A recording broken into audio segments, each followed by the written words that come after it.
KVS यानी केंद्रीय विद्यालय संस्था ने अपना एडमिशन नोटिफिकेशन आउट कर दिया है क्लास 1 के बच्चों के लिए। इसको हम अपने 6 डिफरेंट चैप्टर्स में डिवाइड करने वाले हैं। डेट ऑफ द एप्लीकेशन, उसके बाद सेकंड जो चैप्टर्स हम डील करने वाले हैं पेरेंट्स, वो है हमारा KV, total number of KVs in Patna.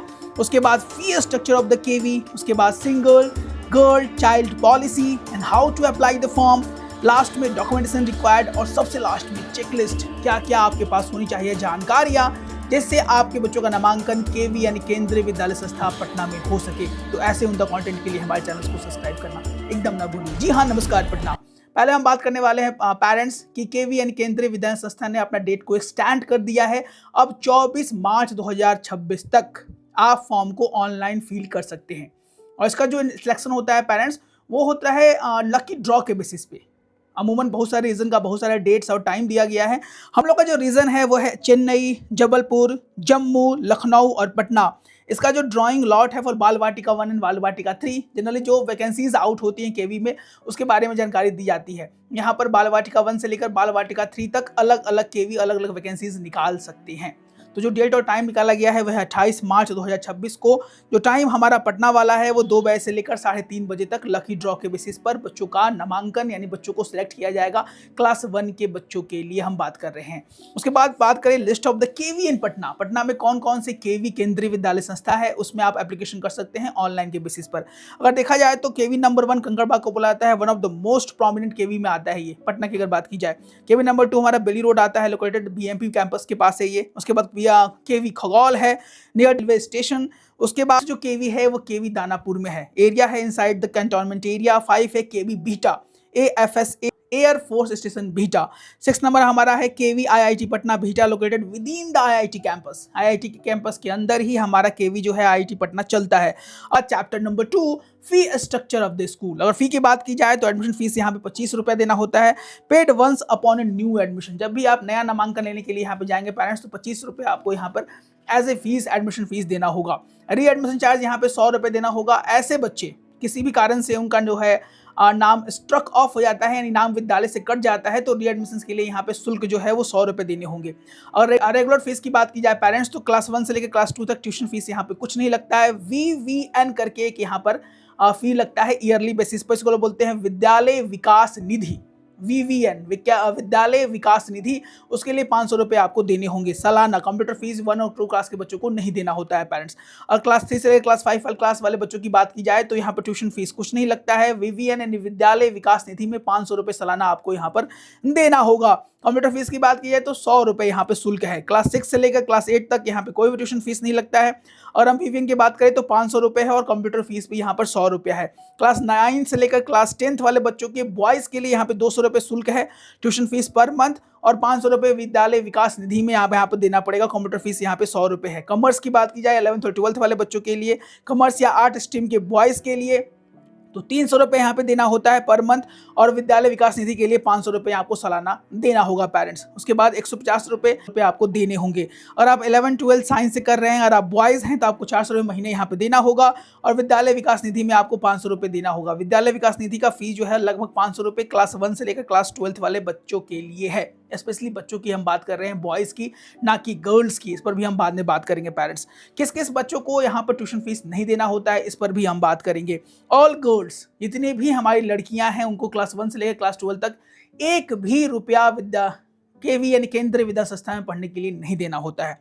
यहाँ पर ट्यूशन फीस उनका पूरा का पूरा माफ है पेरेंट्स। उसके बाद SC ST कास्ट के जो कैंडिडेट हैं उनको भी यहाँ पर ट्यूशन फीस माफ है। और चिल्ड्रन ऑफ KVS एम्प्लॉय, केंद्रीय विद्यालय संस्था के एम्प्लॉय के बच्चे अगर इस विद्यालय में पढ़ते हैं तो उनको भी 1 रुपये भी ट्यूशन फीस नहीं देना पड़ेगा। अगर RTE right to education act के समूह से आते हैं, चूंकि 25% सीट यहाँ पर पेरेंट्स आरक्षित होती है। RTE यानी राइट टू एजुकेशन एक्ट से आप नामांकन लेते हैं यहाँ पर तो कोई भी ट्यूशन फीस आपको नहीं देना पड़ेगा। इवन VVN यानी विद्यालय विकास निधि और कंप्यूटर चार्जेस भी ऐसे बच्चों को नहीं देना होता है। इमरजेंसी असिस्टेंट, मान लीजिए खुदा ना खास्ता का आपको कैसे कोई क्राइसिस हो गया, इकोनॉमिकल क्राइसिस हो गया या ऐसा कोई लाइफ में सिचुएशन आ गया पेरेंट्स, तो अगर आप प्रिंसिपल चाहे तो आपके जो भी शुल्क हैं, जो देन शुल्क है, जो ट्यूशन फीस है, वो प्रिंसिपल आप चाहे तो माफ़ कर सकते हैं। अब हम बात करेंगे सिंगल गर्ल चाइल्ड पॉलिसी पे, इसको हम बोलते हैं SGC। ये क्या है सर? अगर सिंगल गर्ल चाइल्ड पॉलिसी में कोई भी बच्ची यहाँ पे नामांकन लेती है जिसका जो क्राइटेरिया है कम से कम 2 बच्ची हर एक सेक्शन में होनी चाहिए, यह है सिंगल गर्ल चाइल्ड पॉलिसी। होता है कैसा, सिंगल गर्ल चाइल्ड पॉलिसी ऐसे पेरेंट्स के लिए है जिनकी एक ही बच्ची है। सपोज आपका एक ही बच्चा यानी सिर्फ गर्ल चाइल्ड है, तो आपको सिंगल गर्ल चाइल्ड पॉलिसी के आधार पर केवी यानी केंद्रीय विद्यालय संस्था नामांकन देता है पेरेंट्स। यहाँ पे कोई भी ट्यूशन फीस जो है जनरली गर्ल्स वाले कैंडिडेट के लिए नहीं लगाया जाता है। अब हम बात करेंगे chapter number 3 the admission rule and eligibility. पहला है एज क्राइटेरिया को लेकर। मिनिमम क्लास 1 में आपके बच्चे या बच्ची का एज कम से कम 6 साल हो जाना चाहिए। 31 मार्च 2026 तक अगर आपके बच्चे या बच्ची का एज 6 साल है तो 1 में एप्लीकेशन के लिए एलिजिबल है। अगर हम बात कर लेते हैं उसके बाद की प्रायोरिटी किसको दिया जाता है सर, प्रायोरिटी का मतलब यानी ऐसे कैंडिडेट जिनका नामांकन केवीएस में जल्दी होता है। जनरली सारे बच्चों का नामांकन वहाँ पे नहीं हो सकता है, जो केवी की संस्था के मनसा ही है और इसका जो न्यू ही है वो ट्रांसफरेबल जॉब वाले पेरेंट्स के लिए रखा गया है। यहाँ पर बहुत सारे क्राइटेरिया हैं पेरेंट्स। पहले क्राइटेरिया में जो आते हैं वह children of transferable and non transferable central government employ के बच्चे, for example army, railway, CRPF, bank employ जो पोस्टेड होते हैं सेंटर से, उनके बच्चों का नामांकन यहाँ पर सबसे जल्दी होता है। क्राइटेरिया नंबर 1 में आते हैं। क्राइटेरिया नंबर 2 की अगर बात की जाए तो children of transferable and non transferable employ of central government, autonomous body हो गया, PSU like IIT, AIIMS, AIIMS, central universities, वहाँ के अगर के पेरेंट्स के बच्चे हैं तो उनका भी नामांकन यहाँ पर क्राइटेरिया नंबर 2 पे होता है, यानी बनिस्बत जल्दी होता है। क्राइटेरिया नंबर 3 में आते हैं children of central government employ, Bihar government के एम्प्लॉय के बच्चे हैं, उनका भी नामांकन यहाँ पे जल्दी हो जाता है। क्राइटेरिया 4 में आते हैं children of state government, autonomous body और पीएसयू, पब्लिक सेक्टर यूनिट्स। अगर आपके भी पेरेंट्स इसमें काम करते हैं तो आपके बच्चों का नामांकन इस विद्यालय में जल्दी हो जाएगा। क्राइटेरिया नंबर 5 में आते हैं प्राइवेट वाले, children from any other category like private sector है, बिजनेस है या सेल्फ एम्प्लॉयड है, तो आपके बच्चों का नामांकन यहाँ पे 5th नंबर पे होगा। तो थोड़ा सी संभावनाएं कम हो जाती हैं कि आप प्राइवेट सेक्टर में हैं तो थोड़ी सी संभावनाएं कम हो जाती हैं कि आपके बच्चों का नामांकन हो अगर आप प्राइवेट सेक्टर में हैं। इसका मतलब ये कतई नहीं है कि आपके बच्चों का नामांकन नहीं होगा पेरेंट्स, होगा, संभावनाएं थोड़ी सी कम हो जाती हैं। अब हम बात कर लेते हैं कोटा और रिजर्वेशंस को लेकर। तो आरटीई यानी राइट टू एजुकेशन एक्ट के तहत 25% सीट यहाँ पर आरक्षित है। अगर आप आरटीई से आते हैं यानी किस कास्ट से आते हैं, क्लास 1 डिसएडवांटेज ग्रुप्स होते हैं केवी में, फॉर एग्जांपल आप एससी से आते हैं, एसटी से आते हैं, ओबीसी से आते हैं, बीपीएल फैमिली से आते हैं, तो आप आरटीई के तहत नामांकन लेने के लिए एप्लीकेबल है केंद्रीय विद्यालय संस्था में। 25% सीट आपकी जो है वो आरक्षित है पेरेंट्स। आप जाकर नामांकन ले सकते हैं ऑनलाइन एप्लीकेशन के माध्यम से, आप फॉर्म भर सकते हैं। 24 मार्च 2026 तक अभी भी डेट है, तो सोच विचार कर अगर आप नामांकन के भी केंद्रीय विद्यालय में लेना चाहते हैं तो सीट्स आपके लिए अभी भी खुली हुई हैं और अपॉर्चुनिटीज आपके लिए खुली हैं। एप्लीकेशन कैसे कर सकते हैं हम लोग? एप्लीकेशन करने के लिए है कि यहाँ पर ऑनलाइन कर सकते हैं। ऑनलाइन इसका जो वेबसाइट है पेरेंट्स ये रहा आपके स्क्रीन पर, onlineadmission.kvs.gov.in। यहाँ पर जाकर आप आराम से ऑनलाइन एप्लीकेशन कर सकते हैं और आपका उसके बाद ड्रॉ के बेसिस पे on the basis of the luck also you will got selected in the KV in Patna and Bihar. Documentations क्या क्या चाहिए, that is the chapter number 5 documentation required.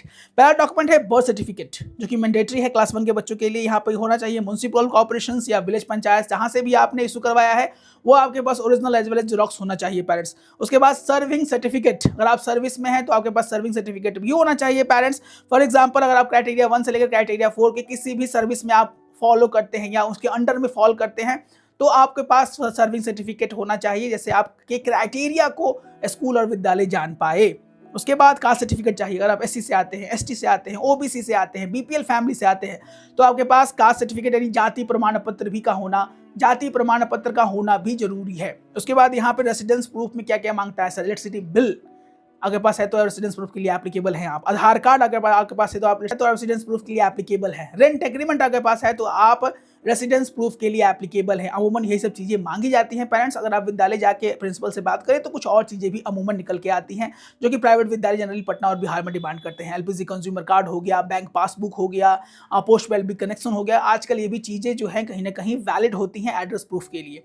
उसके बाद वो चीज़ें निकल के आती हैं वह ब्लड ग्रुप रिपोर्ट, बच्चे का ब्लड ग्रुप रिपोर्ट मैंडेटरी है, अमूमन आईडी कार्ड में सब चीज़ें दी जाती हैं। अगर हम चेकलिस्ट की बात करें तो फाइनल कंक्लूजन चेकलिस्ट, तो यहाँ पे फीस की अगर बात की जाए तो यू हैव टू पे 1800 से 2400 रुपये क्वार्टरली आपको पे करना पड़ेगा। जनरल कैंडिडेट की बात कर रहे हैं हम, फीस बहुत ही कम है। और उसके बाद प्राइवेट जॉब, अगर प्राइवेट जॉब से हैं आप हमारे वीडियोस को देख रहे हैं तो आप क्राइटेरिया नंबर 5 में आएंगे। इसका ये कतई मतलब नहीं है कि आपके बच्चों का नामांकन नहीं होगा, हो सकता है। पेरेंट्स आप अप्लाई करें अगर आप इच्छुक हैं कि हमारे बच्चे भी केंद्रीय विद्यालय संस्था में कोई भी स्कूल्स में पढ़ें, चूंकि बहुत सारे केवी हैं पटना और बिहार की हम बात कर रहे हैं, तो आप वहां पर जाकर एप्लीकेशन कर सकते हैं। ऐसे ही उन द कंटेंट के लिए हमारे चैनल को जरूर सब्सक्राइब करें। बेस्ट इंफॉर्मेशन आपके पास आने वाला है पेरेंट्स हर एक बार। जय हिंद, जय भारत।